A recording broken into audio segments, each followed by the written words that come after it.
When he says we're an honest group, what do you think, without like miring themselves in kind of a malaise and shooting confidence to bits by showing them the video over and over again of what happened, what will the honest feedback be in a nutshell to the group, do you think? I think individual players will be aware of individual mistakes, and that was very similar to the Italian performance when there was a ridiculous amount of knock-ons.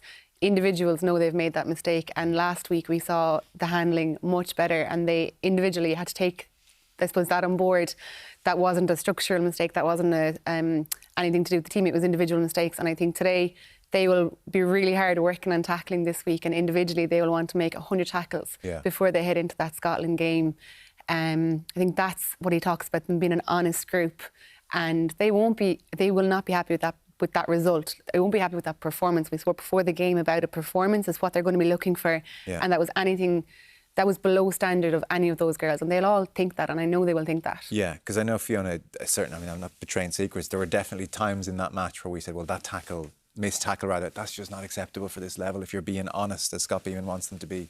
Yeah, you have to be honest, and I think what he means by that as well is there's not a push of ownership on the errors. So sometimes, you know, I've been around players or been around teams where they'll say, I missed that, but it's because Jenny didn't push on the inside, or because she never does that. To be fair, that might have been the case with Jenny. But like, I think this team put their hand up, so he's seen that in, that's my fault, I missed that tackle, that's not good enough, which is what it should be, because let's be honest, some of those tackles were absolutely appalling. And, you know, if a player can say, that won't happen to me next week, I promise you I'm going to do better. Because sometimes in the heat of battle, you can't change that. You're in it.